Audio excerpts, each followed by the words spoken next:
क्या आपने कभी सोचा है कि आखिर शिवलिंग काले पत्थर का ही क्यों होता है?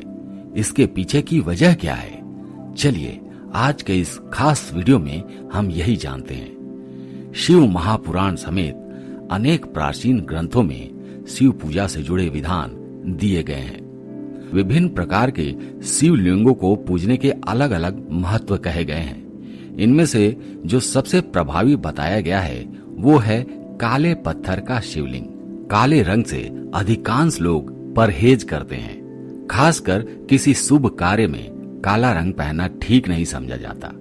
लेकिन क्या आप जानते हैं कि यही काला रंग आपकी किस्मत बदलने की क्षमता भी रखता है? जी हाँ, आप आश्चर्य कर रहे होंगे, लेकिन दोस्तों, यदि आप नियमित रूप से अगर काले पत्थर के शिवलिंग के संपर्क में आएंगे तो आप स्वयं देखेंगे कि आप में कई सकारात्मक बदलाव आ गए हैं।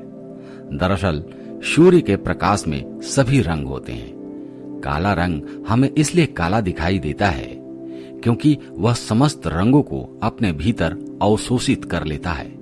उदाहरण के तौर पर आपको कोई वस्तु लाल तभी दिखाई देती है जब वह लाल रंग को परिवर्तित करके आपकी आंखों तक पहुंचाती है।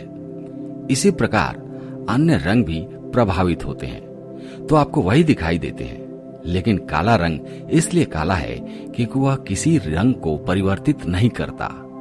शिवलिंग में अपने आसपास की समस्त नकारात्मक ऊर्जा को अवशोषित करने की क्षमता होती है और शिवलिंग पर जल भी इसलिए चढ़ाया जाता है ताकि उसने जो नकारात्मक ऊर्जा शोषित कर ली है वो दूर हो जाए, क्योंकि काला रंग भी अन्य रंगों को अवशोषित कर लेता है। इसलिए काले पत्थर के शिवलिंग का महत्व और अधिक बढ़ जाता है। यदि आप नियमित रूप से काले पत्थर के शिवलिंग के समीप जाएंगे तो आपके भीतर की समस्त नकारात्मक ऊर्जा शिवलिंग में चली जाएगी और आप पॉजिटिव एनर्जी से भर जाएंगे। ऊर्जा ही समस्त प्रकार की बीमारियों का कारण होता है। यदि आप धन की कमी महसूस करते हैं तो ये भी कहीं न कहीं आपकी ऊर्जा से जुड़ी है। इसलिए काले पत्थर के शिवलिंग के समीप नियमित रूप से जाने से आप ऊर्जावान बने रहते हैं। आपके पास कोई रोग नहीं आता। काले पत्थर के शिवलिंग पर नियमित जल अर्पित करने से दोस्तों, इससे आपको फायदा ही फायदा होता है। आपके भीतर का जो भी नकारात्मक विचार है वो शिवलिंग में समा जाता है। कहते हैं कि व्यक्ति जैसा सोचता है वैसा ही बन जाता है, या कहें कि वैसा ही उसके साथ होने लगता है।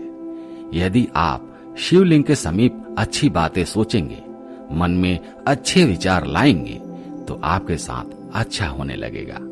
यदि शिवलिंग के समीप आप धन प्राप्ति का विचार लेकर जाएंगे तो आपको धन प्राप्ति का मार्ग नजर आने लगेगा। शिव पुराण में भगवान शिव ने मनुष्य के कर्म पर बल दिया है। जो जैसा कर्म करेगा उसी के अनुरूप उसे फल प्राप्त होगा। इसलिए नियमित शिव पूजा के साथ प्रमुखता से कर्म भी करते रहिए।